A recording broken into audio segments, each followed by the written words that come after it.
दोस्तों नमस्कार। Exam instructor Girdhar YouTube channel पर आपका स्वागत है।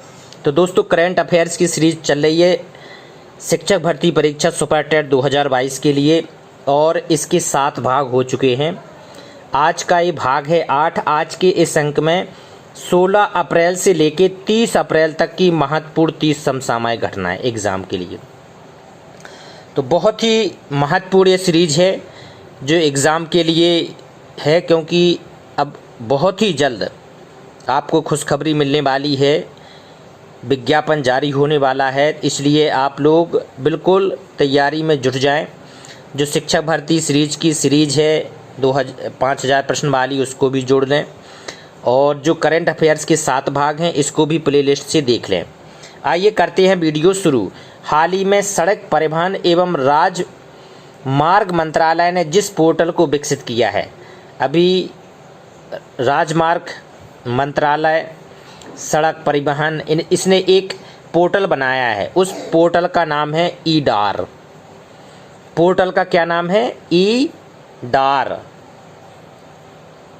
आगे देखते हैं। विश्व विरासत दिवस 2022 अभी मनाया गया है। तो इस विश्व विरासत दिवस 2022 की थीम क्या थी? इसकी महत्वपूर्ण थीम थी धरोहर और जलवायु। धरोहर और जलवायु इस विश्व विरासत दिवस 2022 की थीम थी। विश्व हीमोफीलिया दिवस कब मनाया जाता है? विश्व हीमोफीलिया दिवस मनाया जाता है 17 अप्रैल को। हर वर्ष 17 अप्रैल को हीमोफीलिया दिवस मनाया जाता है। ये प्रश्न बहुत ही महत्वपूर्ण है, अभी हाल ही में हुआ है। किस राज्य सरकार ने अंबेडकर जयंती 14 अप्रैल को समानता दिवस के रूप में मनाने की घोषणा की? बड़े उत्साह से समानता दिवस के रूप में मनाई गई थी। अभी ये किस राज्य में मनाई गई थी? तमिलनाडु में। समानता दिवस के रूप में तमिलनाडु में मनाई गई। हाल ही में जिस शहर में हुनर हाट का 40वां संस्करण का उद्घाटन हुआ। अभी हाल ही में हुनर हाट का टैलेंट शो स्टार्ट हुआ। कहाँ पर? मुंबई में हुनर हाट। भारत के अगले थल सेना प्रमुख होंगे, घोषणा हो गई है। लेफ्टिनेंट जनरल मनोज पांडे अगले थल सेना प्रमुख होंगे। मनोज पांडे। भारत और जिस देश ने क्वांटम कंप्यूटिंग पर एक वर्चुअल नेटवर्क सेंटर स्थापित करने के निर्णय की घोषणा की है। तो ये क्वांटम कंप्यूटिंग पर एक वर्चुअल नेटवर्क में भारत का साझेदार कौन निभा रहा है? फिनलैंड। भारत ने फिनलैंड देश के साथ ये प्रोजेक्ट स्वीकार किया है। एग्जाम में आ सकता है। आगे देखते हैं। राष्ट्रीय सुरक्षा सलाहकार NSA अजीत डोभाल ने जिस शहर में 10 दिवसीय राष्ट्रीय साइबर सुरक्षा घटना प्रतिक्रिया अभ्यास का उद्घाटन किया है। इन्होंने अभी साइबर सुरक्षा के पर्पज से एक अभ्यास किया है। ये कहाँ किया है? नई दिल्ली में। राष्ट्रीय सुरक्षा सलाहकार अजीत डोभाल ने। आगे देखते हैं। जिस राज्य के संगीतकार प्रफुल्ल कर का हाल ही में निधन हो गया है, ये प्रसिद्ध संगीतकार थे प्रफुल्ल कर। तो ये किस राज्य के थे प्रफुल्ल कर? ये अभी उड़ीसा के थे और इनका अभी हाल ही में निधन हो गया है।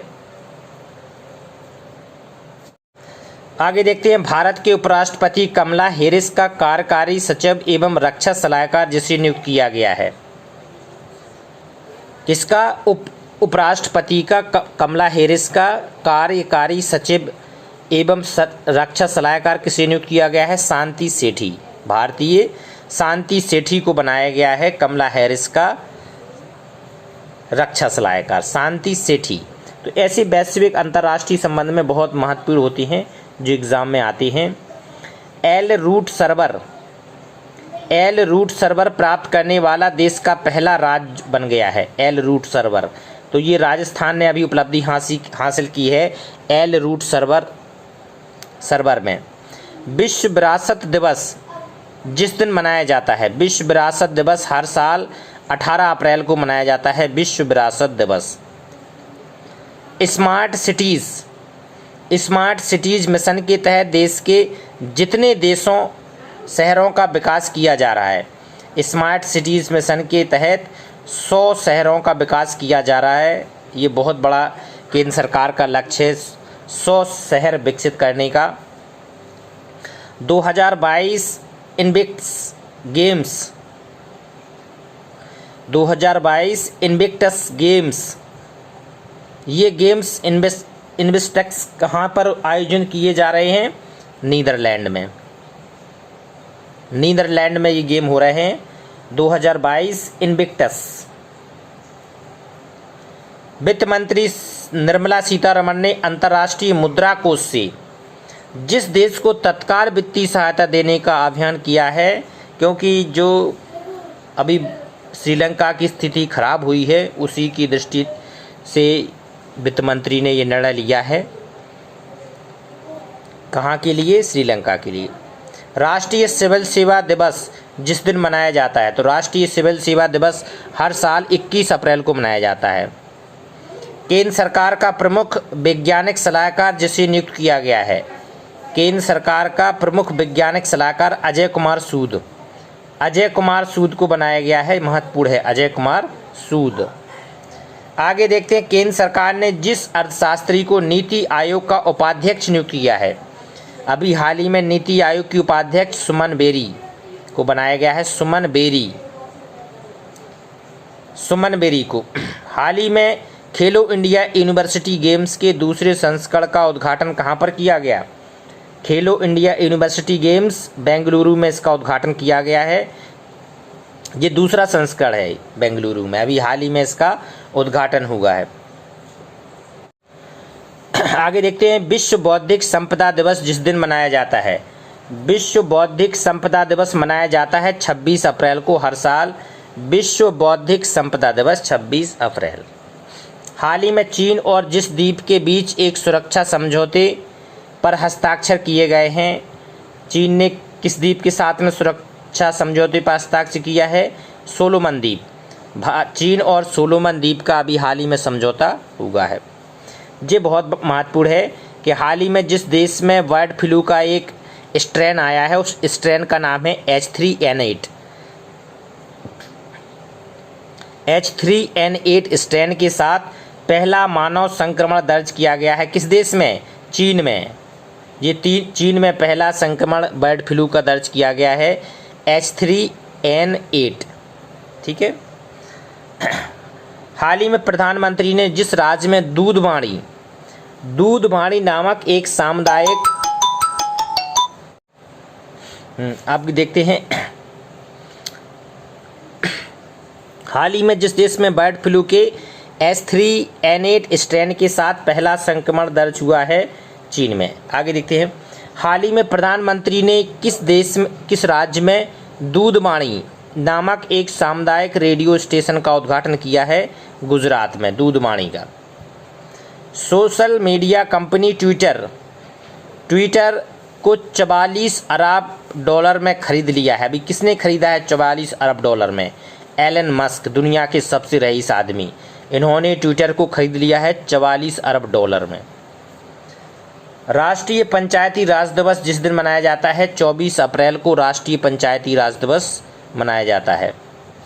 यूक्रेन युद्ध के बीच जो देश संयुक्त राष्ट्र के पर्यटन निकाय से हट गया है, संयुक्त राष्ट्र के पर्यटन निकाय से हट गया है रूस, क्योंकि रूस जबरदस्ती किसी के देश में घुस के इतना तांडव मचा रहा है, कितने दिन हो गए लगातार, तो इसलिए संयुक्त राष्ट्र के पर्यटन निकाय से इसको हटा दिया गया है।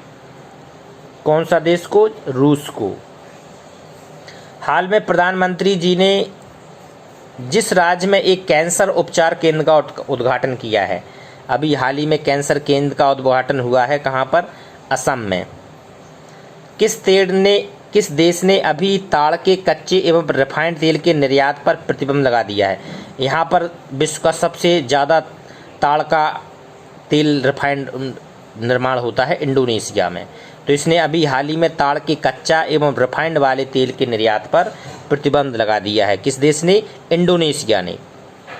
वर्ष 2022 का पहला अभी सूर्यग्रहण कब पड़ा? 30 अप्रैल को था।